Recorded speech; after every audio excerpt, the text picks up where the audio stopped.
Praise Lord. प्रभू परमेश्वराच्या नावाला आपण धन्यवाद देऊया, त्याचे उपकार स्मरण करूया, कारण आपला प्रभू चांगला आहे आणि तो आपल्याला सांभाळतो, आपल्याला सुखी समाधानी ठेवतो, म्हणून आपण त्याच्या नावाला धन्यवाद देऊया.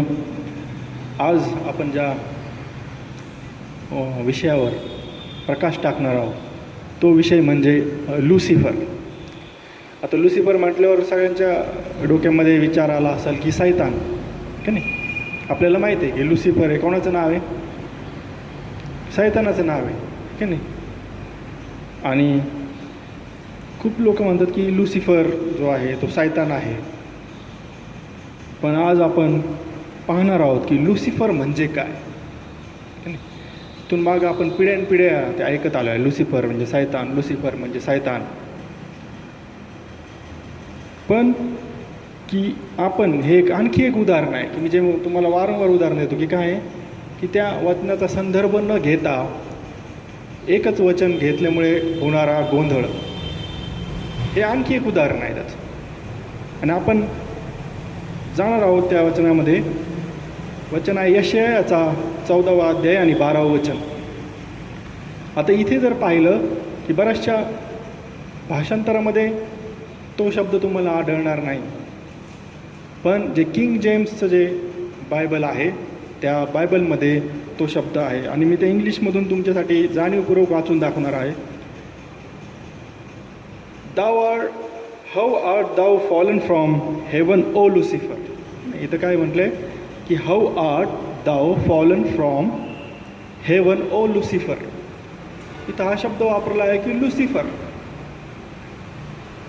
सन of the morning, how art thou cut down to the ground which didn't weaken the nation. आता हे शब्द जे वचन आहे हे इंग्लिशमध्ये आहे आणि किंग जेम्स व्हर्जन आहे. त्याच्यामध्ये हा लुसिफर शब्द वापरल्यामुळे काय झालं की असा समज झाला लोकांचा की लुसिफर म्हणजे काय आहे की हे सैतानाचं नाव आहे, की नाही? लुसिफर हे काय? सैतानाचं नाव आहे ना. आज लुसिफर म्हणूनच काय सैतानाची ओळख आहे. पण आपल्याला माहीत आहे की जर जुना करार जो आहे तो कशामध्ये लिहिलेला आहे? हिब्रू भाषेमध्ये लिहिलेला आहे. पण लुसिफर हा जो शब्द आहे हा हिब्रू नाही तर लॅटिन आहे. हिब्रू आपल्याला माहीत आहे की हिब्रू भाषा जी आहे ती काय आहे? लॅटिन भाषेच्या आधीची भाषा आहे, सर्वात जुनी भाषा आहे हिब्रू भाषा. आणि या हिब्रू भाषेचा भाषांतर करून काय जो जुना करार आहे तो प्रथम लॅटिनमध्ये आला. आणि लुसिफर हा जो शब्द आहे हा काय लॅटिन शब्द आहे लुसिफर. जर मूळ भाषांतरामध्ये हिब्रू भाषांतरामध्ये जर आपण पाहिलं की लुसिफरच्या ऐवजी जर हिब्रू भाषेमध्ये जो शब्द आहे तो आहे हायलाल. काय? हायलाल. की हायलाल या शब्दाचा अर्थ असा होतो की काय? मॉर्निंग स्टार, पहाटचा तारा. काय होतो? पहाटचा तारा हा त्या शब्दाचा अर्थ आहे. मग जर आता आपण लॅटिन भाषेमध्ये जर आपल्याला पहाटचा तारा म्हणायचा असेल तर आपल्याला काय म्हणावं लागेल? लुसिफर. काय म्हणावं लागेल? लुसिफर. याचा अर्थ असा होतो की ज्यांना हायलाल हा शब्द जर म्हणायचा होता तर त्यांनी काय केलं? हायलाल या हिब्रू भाषा शब्दाचा अर्थ लुसिफर हा काय केला? भाषांतरित केला. कशामध्ये? लॅटिन भाषेमध्ये. जेव्हा हिब्रू जुन्या कराराचं हिब्रू भाषेमधून लॅटिन भाषेमध्ये जेव्हा काय झालं अनुवाद झाला तेव्हा काय केलं त्यांनी? हायलाल या हिब्रू शब्दाचा अर्थ त्यांनी काय तिथे लॅटिन भाषेमध्ये काय होतो? लुसिफर म्हणजेच काय? मॉर्निंग स्टार, पहाटचा तारा. त्यांनी काय केलं? तो शब्द तिथे भाषांतरित केला.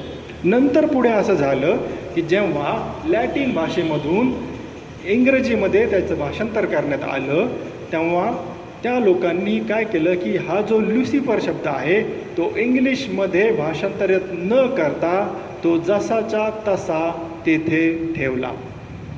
वास्तविक पाहता लुसिफर या लॅटिन शब्दाचा अर्थ इंग्रजीमध्ये अनुवादित व्हायला हवा होता, पण तो अनुवादित न करता, भाषांतरित न करता त्यांनी किंग जेम्स या बायबल ज्यांनी लिहिलं त्यांनी काय केलं, हा शब्द जसाचा तसा तो लॅटिन शब्द इंग्रजीमध्ये घेतला आणि नंतर जे इंग्रजी भाषण वाचणारे जे होते ज्यांना लॅटिन शब्द भाषा माहिती नव्हती त्यांनी असा समज करून घेतला की लुसिफर हे काय सैतानाचं नाव आहे.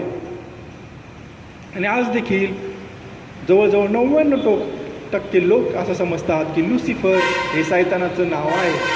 पण वास्तविक पाहता जर ग्रीकमध्ये त्याचा जर आपण अर्थ पाहिला तर लुसिफर म्हणजे पहाटचा तारा हे कोणा एका व्यक्तीचं नाव नसून तर काय हा शब्द आहे.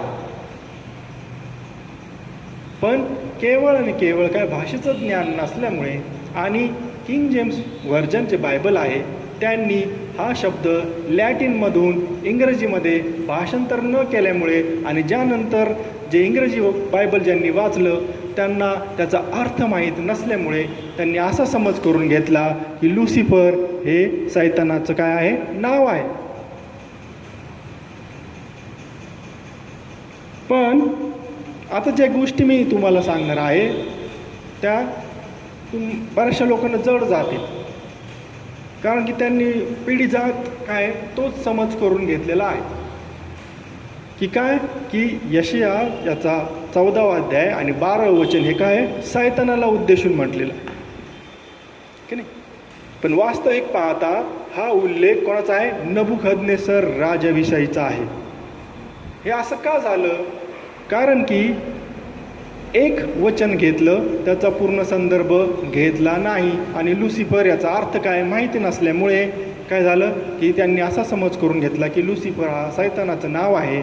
पण वास्तविक पाहता यशायाच्या 14व्या अध्यायामध्ये देव सैतानाविषयी बोलत नाही तर यशाया भविष्यवादी नबुकदनेस्सर राजाचं जे पतन होणार आहे त्याविषयी इथे बोलत आहे. आणि जर आपण वाचलं आता पुन्हा आपण मराठीमधून ते वचन पाहणार आहोत की यशायाचा 14वा अध्याय 12 वचन.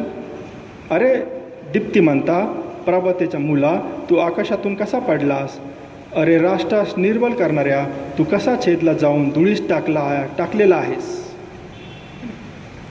आता इथे काय आहे की पंडित रामाबाईच्या भाषांतरामध्ये तो शब्द आला नाही की नाही, लुसिफर हा शब्द नाही आला. कारण की काय की पंडित रामाबाईने काय केलं आहे की ते हिब्रूमधून कशात केलं आहे, मराठीमध्ये केलं आहे ना. त्याच्यामुळे काय आहे इथे तो लुसिफर शब्द आला नाही. आणि आत्ता जे बरेचसे जे विद्वान आहेत बायबलचे ते देखील आता जे बायबलच्या प्रिंट येतात त्याच्यामध्ये लुसिफर हा शब्द येत नाही. कारण की आता त्यांना कळालेलं आहे की लुसिफर हे काय आहे, लॅटिन शब्द आहे. त्या लॅटिन शब्दाचा अर्थ काय आहे, पहाटचा तारा. हे काही सैतानाचं नाव नाही.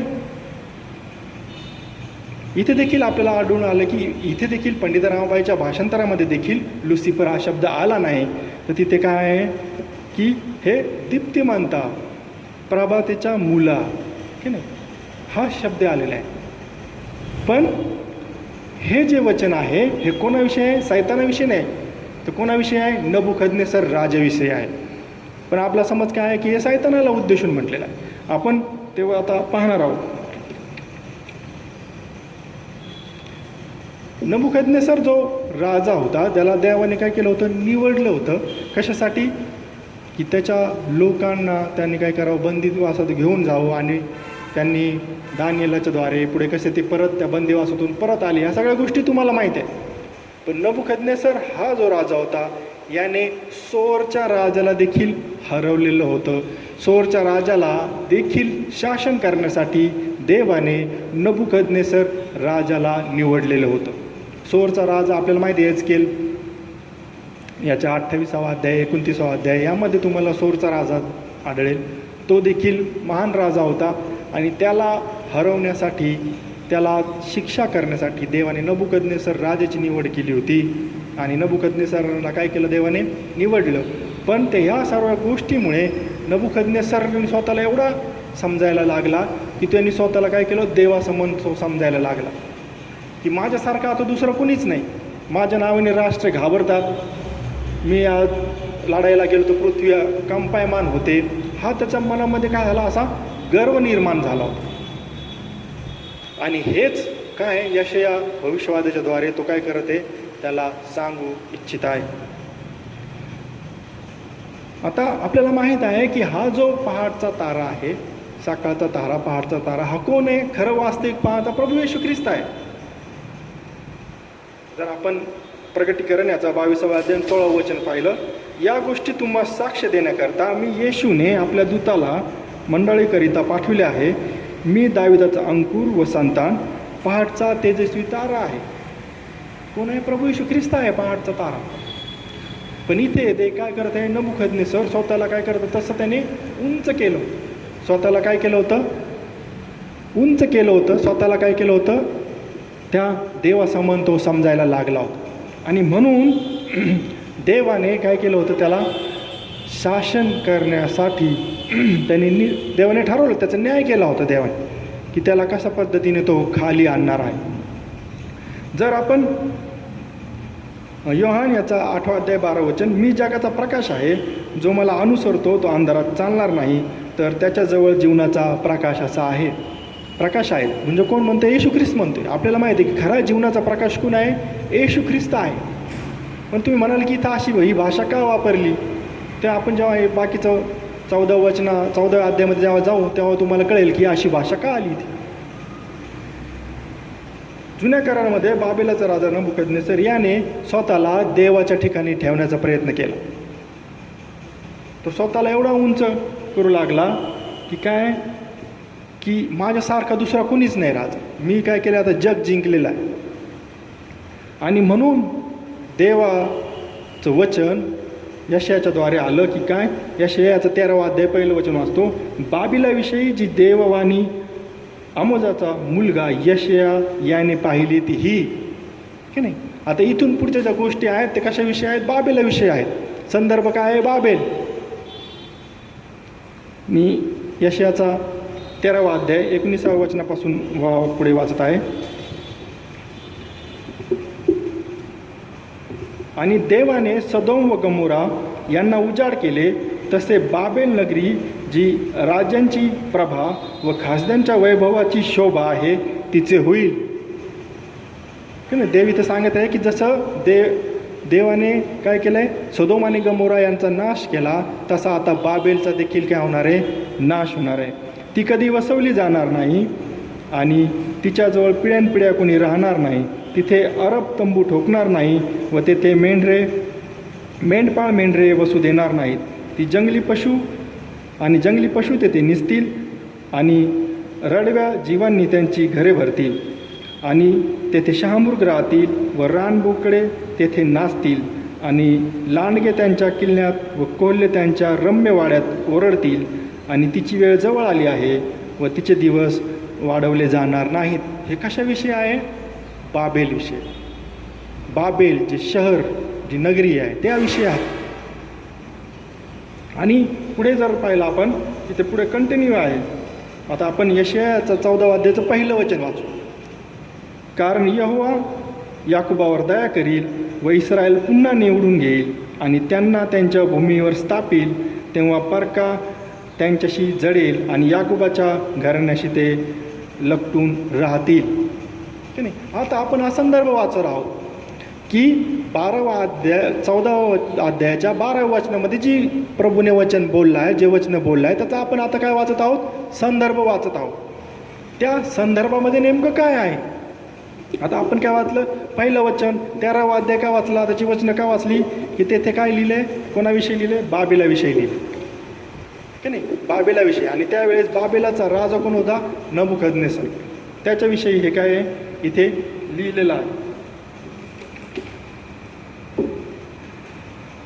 या ठिकाणी आपल्याला दिसतं की इस्रायल हे काय होते? बाबेलाच्या दास्यामध्ये होते. इस्रायलला मागे तुम्हाला सांगितलेलं की इस्रायलाचे जे 2 वंश होते, इस्रायलाचं जे यहुदाचं घराणं होतं ते बाबेलाच्या राज्याच्या पाडावपणात गेलं होतं. नबुकदनेस्सर राजाने त्यांना काय केलं? बंदी करून नेलेलं होतं. आणि 14व्या अध्यायाचं 4थं वचन मी वाचतो. त्या दिवशी असे होईल की बाबेलाच्या राजासंबंधाने हे कवन तू म्हणशील, पिडणारा कसा नाहीसा झाला, पिळून काढणारी नगरी कशी नष्ट झाली. काय? त्या दिवशी असे होईल की बाबेलाच्या राजा संबंधाने हे कवन होईल. कवन म्हणजे काय? गीत लोक गातील. अशा प्रकारचं गीत काय होतील? लोक गातील किंवा अशा प्रकारच्या म्हणी उच्चारतील, अशा प्रकारचे शब्द उच्चारतील. काय की पिडणारा कसा नाहीसा झाला. काय? जो लोकांना पिडत होता तो कसा नाहीसा झाला. पिळून काढणारी नगरी कशी नष्ट झाली. हे कुठे लिहिलं आहे? 14व्या अध्यायाच्या 4थ्या वचनामध्ये. आपण त्याचा संदर्भ वाचत आहोत. यशाया 14:12 या वचनाचा संदर्भ आपण वाचत आहोत. तर काय म्हटलंय? कशाविषयी लिहिलंय? की पिडणारा कसा नाहीसा झाला. कोण पिडत होता? इस्रायल लोकांना नबुकदनेसर राहता. त्यांनी काय केलं? त्यांना बंदी करून नेलं होतं. यावेळेस बाबेलचा राजा नबुकदनेसर हा होता. आता 14व्या अध्यायाचं 8वं वचन वाचून.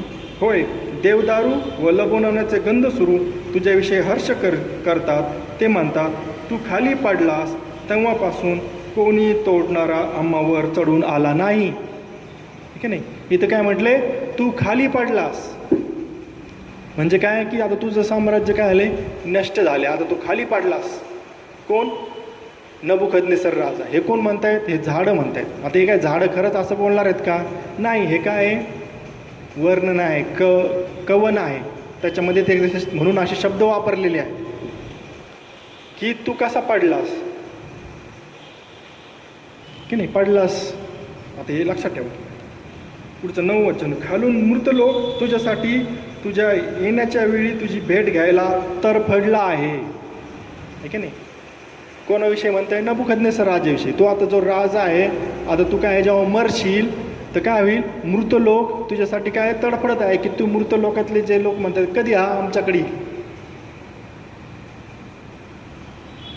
तो तुझ्यासाठी प्रेतांना म्हणजे पृथ्वीच्या सर्व प्रमुखांना उत्तेजित करतो. तो राष्ट्रांच्या सर्व राजांना त्याच्या सिंहासनावरून उठवतो. ठीक आहे नाही? की काय? राष्ट्राचे जे सर्व राजे आहेत त्यांना सिंहासनावरून उठवतो. तशीच गत तुझी हे राजा नबुकदनेसर होणार आहे. की नाही? इथं नबुकदनेसर राजाविषयी चाललेलं आहे. तशीच तुझी देखील गत होणार आहे. तू काय वेगळा नाही आहेस.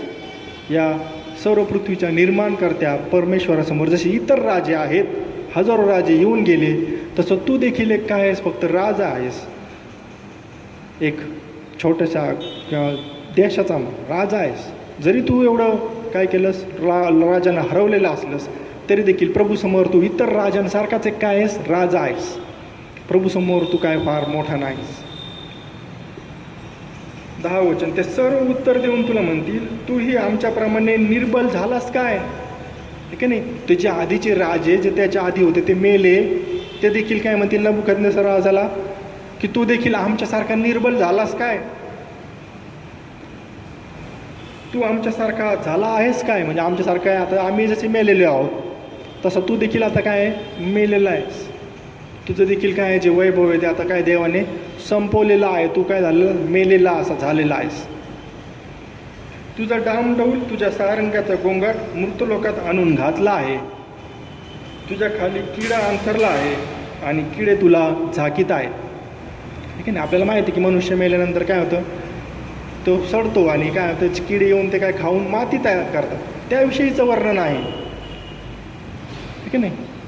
कशाविषयी? त्याविषयीचे वर्णन आहे. आता हे शरीराविषयी की तुझं शरीर देखील काय कुजणार आहे मृत लोकात येऊन. म्हणजे तू जमीनच्या पोटामध्ये जाशील आणि तुझं शरीर देखील जसे इतर राजे कुजले तसं तू देखील कुजणार आहेस. की नाही? कोणाविषयी म्हटलंय? नबुकदनेसर राजाविषयी हा संदर्भ आहे. आणि मग ह्या 11व्या वचनानंतर 12व्या वचन कंटिन्यूमध्ये आहे. इथे काय वेगळं नाही. आणि 12व्ं वचन काय आहे की हे दीप्तिमंता प्राबत्याच्या मुला तू आकाशातून खाली कसा पडलास. आता इथं आकाशातून तू खाली कसा पडलास हा शब्द आल्यामुळं आपल्याला काय वाटतं की नाही सैतानालाच प्रभू परमेश्वरांनी म्हटलेला आहे. पण इथं उच्चार कोणाचा उद्देशून कोणाला आहे? नबुकदनेसर राजाला उद्देशून इथं बोलत आहे प्रभू. त्याच्याविषयी ही वाणी आहे नबुकदनेसर राजाविषयी. पण इथे आकाशातून कसा खाली पडलास हा शब्द आल्यामुळे आणि बाकीच्या आधीच्या गोष्टी आपण ऐकल्यामुळे काय होतं की आपल्याला असं वाटतं की हे सैतानाविषयी म्हटलेला आहे. पण जर आकाशातून खाली पडणं हा शब्द आल्यामुळे आपण तसा समज करून घेतो. पण आकाशातून खाली पडणं जर आणखी जर आपल्याला रेफरन्स पाहिजे तर आपण विलापगीत त्याचा 2रा अध्याय आणि 1ल्या वचनामध्ये यरूशलेम इस्रायलाविषयी प्रभू परमेश्वर इथं बोलत आहे. हे प्रभूने सियोनीची कन्या आपल्या क्रोधाच्या ढगाने कशी झाकली आहे, त्याने इस्रायलाची शोभा आकाशापासून पृथ्वीवर टाकून दिलेली आहे. की नाही, इथे लिहिलं आकाशातून तू खाली कसा पाडलास. तसं इथं प्रभू काय म्हणतोय की इस्रायलाचं जे घराणं होतं त्याची जी शोभा होती ती आकाशापर्यंत उंच होती, पण आता मी ती काय केली, आकाशापासून खाली टाकली आहे. याचा अर्थ असं नाही होत की काय आहे आकाशातून खाली टाकणे म्हणजे काय की तुझं नाव एवढं उंच झालं होतं ते मी आता काय केलं आहे, धुळीस मिळवलेलं आहेस. तू जो राष्ट्रांचा कौतुकाचा विषय होतास, लोक तुझ्याविषयी कौतुकाने आश्चर्याने तुझ्याविषयी बोलायचे, ते आता काय म्हणतील की धुळीस मिळवलं म्हणतील. ते म्हणशील हा जरी एवढा राजा असला तरी देखील इतरांसारखाच मनुष्याप्रमाणे हा मेला. इस्रायला देखील ते म्हटलं की तुझं जे वैभव आहे ते आकाशापर्यंत पोहोचवलं होतं, पण तू माझं वचन नाकारल्यामुळे इस्रायलाच्या घराण्या मी तुझी काय शोभा ती काय आकाशातून खाली टाकली आहे. म्हणजे काय झालं आहे की आता ती धुळीस मिळाली. तुझं जे नाव आहे ते काय आता धुळीस मिळालेलं आहे. लोक तुझं नाव गौरवाने नाही घेणार की लोक आता निंदा करून म्हणतील कसं देवाने यांना शासन केलं. हा त्याचा अर्थ आहे. आकाशातून खाली पाडला म्हणजे काय नाही. मी तुम्हाला सांगितलं की आकाशे 3 प्रकारचे आहेत. बायबलमध्ये 3 प्रकारचे आकाश दिलेले आहे.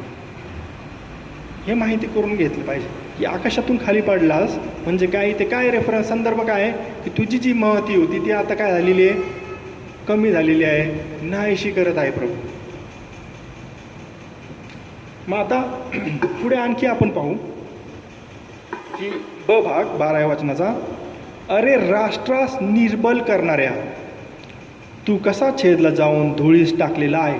आता राष्ट्रास निर्बल करणारे म्हणजे काय, कोणत्या राष्ट्रास निर्बल केलं होतं की नाही. आता इथं स्पष्ट आहे की राष्ट्रास निर्बल करणारे.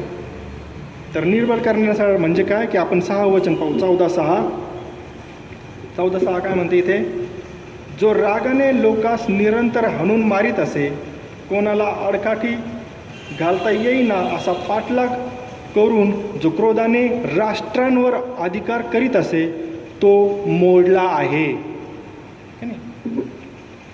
म्हणून म्हटलं की अरे राष्ट्रास निर्बल करणाऱ्या कोणाला, नबुकदनेसर राजा. त्याने अनेक राष्ट्र काय केली होती, जिंकली होती. राजांना त्याने मारलं होतं, त्यांना राष्ट्र नष्ट करून टाकली होती.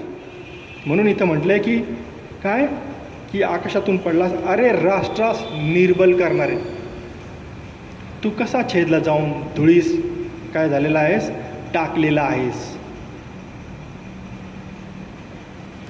आणि पुढचं वचन 13 पाहास तुम्ही, कारण तू आपल्या मनात म्हणालास मी आकाशात चढेन, देवाच्या ताऱ्यांवरती मी आपले सिंहासन उंचावील आणि उत्तरेच्या अगदी शेवटल्या भागात समाजाच्या पर्वतांवर बसेल. मी आभाळाच्या उंचीच्या वरती चढेल, मी आपणास परस्परासारखा करील. तथापि तू मृतलोकात खोल खाचेच्या अगदी शेवटल्या भागात आणून टाकला जाशील. की नाही. आता हे वचन वाचल्यावर आपल्याला असं वाटतं की नाही काय की सैतानाविषयीच आहे, पण संदर्भ काय आहे, नबुकदनेसर राजाविषयी आहे. की नाही की नबुकदनेसर राजाविषयी इथं काय आहे, प्रभू परमेश्वर बोलत आहे, त्याचा न्यायाची ही वचनं आहे. आता आपण पाहू की कुणी म्हणले इथं जरी म्हणणे हे सैतानाविषयीच आहे, ठीक आहे नाही. हे वचन वाचून लोक काय म्हणतील, नाही नाही हे सैतानाविषयीच आहे. पण मग माझी त्यांना विनंती आहे की खाली 16 वचन वाचवा. जे तुला पाहतील ते तुझ्याकडे टकमक पाहतील, ते तुझ्याविषयी विचार करतील की जो पुरुष, काय म्हटलं इथं, काय म्हटले इथं, सैतान म्हटले का किंवा आत्मा म्हटले का, नाही. वचन काय म्हणते, जो पुरुष पृथ्वीला कंपित करीत असे आणि राजांची डळमळ करीत असे तो हाच आहे. काय स्पष्ट सांगते काय की जो पुरुष, कोणाविषयी, पुरुष कोण होता, नबुकदनेसर राजा.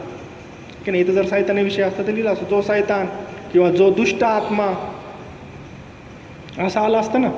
सैतानाला पुरुष कसा म्हणाल देव. इथं काय म्हटलं की जो पुरुष, स्पष्ट वचन आहे. पृथ्वीला कंपित करत असे. पृथ्वीला कंपित करत असे म्हणजे काय, की त्याने अनेक राजांचा विमोड केला होता, अनेक राजांना त्याने हरवलं होतं. पण हे काय त्यांनी स्वतःच्या ह्याच्यावर केलं होतं की नाही, देवाची तशा इच्छा होती. देवाने त्याला इतर राष्ट्रावर आणलं होतं आणि देवाने त्याला इतर राष्ट्र त्याच्या हाती दिली होती. हे तो विसरला नबुकदनेस्सर राजा. आणि म्हणून काय आहे की मत्ते आपल्याला सांगतं, मत्ते 23:12 की जो कुणी आपल्याला उंच करतो तो काय होईल, नीच केलं जाईल. जो कुणी आपल्याला उंच करू पाहिल तो काय होईल, नीच केलं जाईल. आणि नबुकदनेस्सर राजाचं तेच झालं की त्याला असं वाटलं की हे जे केलं मी स्वतःच्या हिमतीने केले, हे मी स्वतः केले, एवढ्या राजांना मी हरवले. आणि तो स्वतःला देवासमान करू लागला, देवाच्या स्वतःला देव म्हणून घेऊ लागला. तुम्हाला माहिती आहे की पुऱ्या ज्या जुन्या काळामध्ये अशी प्रथा होती की राजा स्वतःला देव म्हणून घ्यायचा. तुम्ही जर फारो पाहिलं, जे इतर राजे ते स्वतःला काय म्हणायचे, देव समजून घ्यायचे. तो काय म्हणायला, स्वतःला काय म्हणायला लागला, देव. फारो तर स्वतःला देवच म्हणायचे. जे फारो जे होते वेगवेगळे मिस्राचे राजे ते स्वतःला देव समजत, आणि हा देखील काय स्वतःला देव समजू लागला. आणि म्हणून देवाने त्याला सांगितलं की काय, की तुझं काय आता जे वैभव आहे ते मी काय केलं आहे, आता धुळीस मिळवणार आहे. जे तुझे नाव उंच, लोक पृथ्वीवर तुझं नाव जे उंच होतं की महान पराक्रमी राजा नबुकदनेस्सर, ते तसं न घेता काय होईल, आता तुझं नाव म्हणतील की तो नबुकदनेस्सर राजा एवढा महान होता, तरी देखील देवाने त्याला काय केलं, खाली उतरवलं. त्याच्या जागी दुसरा राजा त्याला जिंकलं की नाही. आपल्याला दानिएल जर आपण वाचलं तर दानिएलाच्या ह्याच्यामध्ये आपल्याला कळेल की पुढे दानिएलाचे स्वप्न, नबुकदनेस्सर राजाविषयीची पुढच्या गोष्टी तुम्हाला माहीत आहेत. पण इथे जे सांगत आहे ते काय, सैतानाविषयी नसून नबुकदनेस्सर राजाविषयी आहे. आणि इथे हा कशामुळे झाला, असा समज कशामुळे झाला लोकांचा, केवळ आणि केवळ काय आहे की तो लुसिफर हा जो शब्द आहे, हे काय आहे, इंग्लिशमध्ये भाषांतर न करता लॅटिन शब्द जसाचा तसा मला इंग्लिशमध्ये आला. आणि नंतरचे जे पिढ्या होत्या, नंतरचे जे लोक होते ज्यांना लॅटिन भाषा माहिती नव्हती, त्यांचा असा समज झाला की लुसिफर हे सैतानाचं नाव आहे. बायबलमध्ये असं कुठेही वचन नाही की असं जे दिलं आहे की जे असं सांगते की लुसिफर हे सैतानाचं नाव आहे. तुम्ही पहा बायबल, लुसिफरचा अर्थ आहे प्रभातेचा तारा किंवा पहाटचा तारा, मॉर्निंग स्टार हा शब्द आहे. हे काही नाव नाही. पण आपल्याला तो न समजल्यामुळे आपण असा समज करून घेतला की काय, लुसिफर हे सैतानाचं नाव आहे आणि यशया 14:12 हे सैतानाविषयी लिहिलेलं आहे. पण जर आपण त्याचा संदर्भ जर पाहिला तर आपल्याला कळून येईल की यशया 14चा 13वा अध्याय 14वा अध्याय हा पूर्ण जो आहे बाबेलाच्या पाडवपणाविषयीचा आहे. आणि त्या समयी बाबेलाचा जो राजा होता तो नबुकदनेस्सर होता, आणि नबुकदनेस्सर या राजावर देवाचा जो न्याय आला त्याविषयीची ही वचनं आहेत.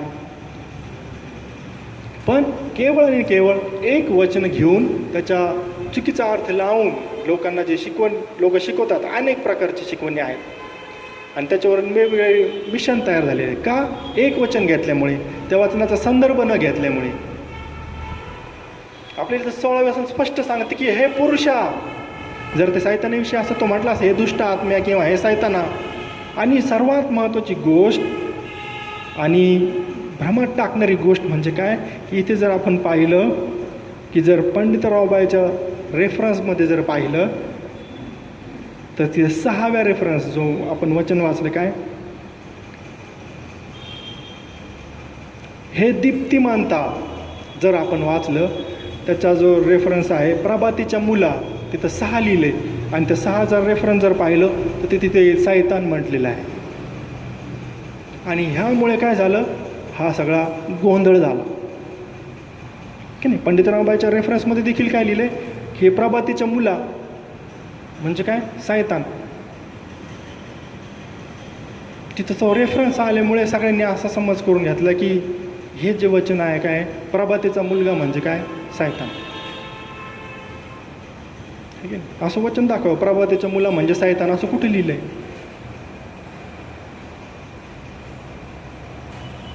नाही लिहिलं. पण पंडितरावबाईच्या भाषांतरामध्ये देखील, रेफरन्समध्ये देखील तो उल्लेख आल्यामुळे काय म्हटले तिथं, सैतान हा त्यांनी हे प्रभातेच्या मुला म्हणजे सैतान, असा रेफरन्स आहे.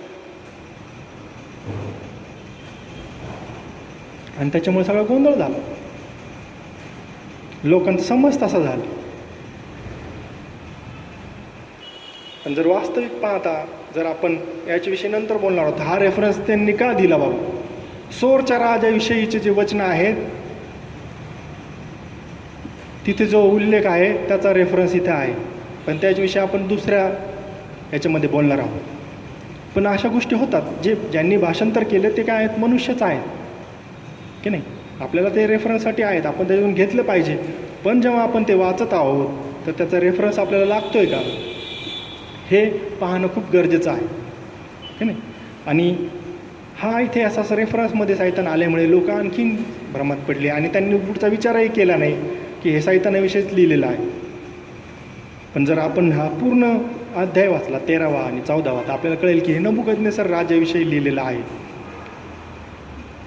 आणि जो रेफरन्स तिथे दिला आहे यजकेलाचा 28वा अध्याय, तो सोरच्या राजाविषयी, तो देखील आपण पाहणार आहोत की सोरचा राजा म्हणजे कोण की नाही. तिथे देखील अशीच परिस्थिती आहे, पण ते आपण पुन्हा कधीतरी पुढच्या संदेशामध्ये पाहणार आहोत. तर आज आपण पाहिलं की काय, की यशया 14:12 हे सैतानाविषयी लिहिलेलं नसून नबुकदनेस्सर राजाविषयीचं वर्णन आहे. आणि लुसिफर हे त्याचं सैतानाचं नाव नसून हा काय हिब्रू भाषेचा लॅटिन भाषेमध्ये केलेला अनुवाद आहे. तो म्हणजे काय, पहाटचा तारा, जो की इंग्रजी भाषांतर करणाऱ्यांनी इंग्रजीमध्ये भाषांतर न करता तो लॅटिन शब्द जसाचा तसा इंग्रजीमध्ये ठेवला. आणि त्यानंतरच्या पिढ्यांना, ज्यांना लॅटिन भाषा माहिती नव्हती, त्यांनी आपसा समज करून घेतला की लुसिफर म्हणजे हे सैतानाचं नाव आहे, लुसिफर म्हणजे सैतान आहे. तर तसं नसून लुसिफर या शब्दाचा अर्थ फक्त आहे मॉर्निंग स्टार, प्रभातेचा तारा. हे नाव नाही, तर हा काय फक्त शब्द आहे. तर गरज काय आहे, आपल्याला त्या वचनाचा संदर्भ तपासण्याची, त्या वचनामध्ये प्रभू कोणाला आणि कशासाठी बोलला आहे हे समजून घेण्याची फार गरज आहे. तर प्रभू करो हे वचन समजणारं मन आणि अंतःकरण तो आपल्या सर्वांना देऊ. Praise Lord. आमीन.